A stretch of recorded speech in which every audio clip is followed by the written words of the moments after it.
En nombre del Padre, y del Hijo, y del Espíritu Santo. Amén. Para salvarte. Día 104. La historicidad de los evangelios, además de ser clara para los críticos, es para los católicos una verdad de fe divina y católica. La genuidad y autenticidad de los evangelios, es decir, que fueron escritos por los mismos autores a quienes se les atribuye, se remonta al siglo II. La Iglesia, al salir de las catacumbas, lleva en sus manos los 4 evangelios canónicos, reconocidos por todos como obra de los apóstoles y de los discípulos de los apóstoles. Lo afirma Eusebio de Cesarea, el padre de la historia eclesiástica, y con él todos sus contemporáneos.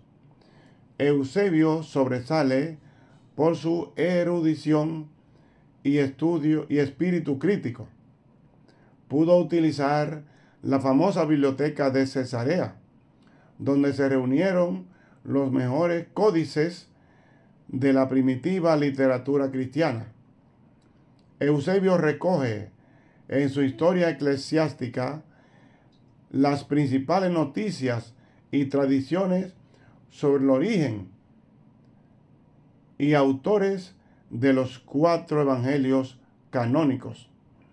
San Ireneo, nacido en Asia Menor, que llegó a ser obispo de Lyon y había sido discípulo de San Policarpo, obispo de Esmirna, y del evangelio del evangelista San Juan, es decir, que es una de las figuras más representativas del siglo II.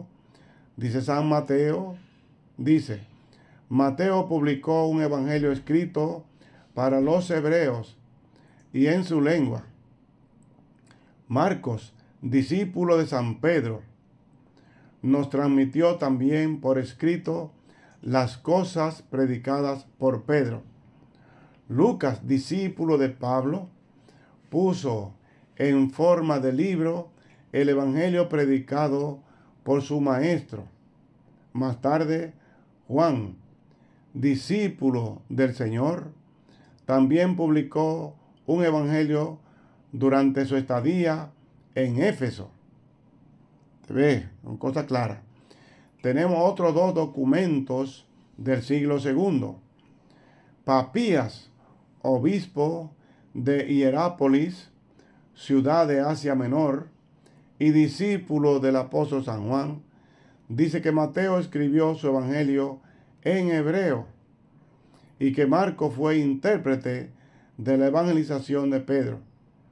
Escribió con diligencia cuanto recordaba, pero no con el orden con que fueron dichos y hechos por el Señor. En el orden de que fueron dichos y hechos por el Señor. El otro documento es el canon de Muratori, que expone el pensamiento oficial de la Iglesia del siglo II, en el que se habla de San Lucas como autor del 3er evangelio y de San Juan como del 4º evangelio, autor del 4º evangelio. El canon de Muratori recoge en el siglo II los libros inspirados según la tradición oficial de la Iglesia. El nombre de Muratori se debe a su descubridor, el historiador y arqueólogo italiano Ludovico Antonio Muratori. Se trata de un códice escrito en letras unciales. Posteriormente, el canon del Nuevo Testamento fue establecido por el Concilio de Roma en el año 382 durante el papado de Dámaso I. En el siglo II vivió Clemente de Alejandría, Nació en Atenas de padres gentiles. Conoció la religión y filosofía de su tiempo en Grecia, Palestina y Egipto. Convertido al cristianismo, alzó cátedra de filosofía cristiana en Alejandría, emporio del saber helénico. Desde el año 180 hasta su muerte, enseñó allí como maestro. Su propósito constante fue dar base científica a la doctrina cristiana. En su comentario a la Sagrada Escritura, nos cuenta el origen de los 4 evangelios y el orden con que se escribieron.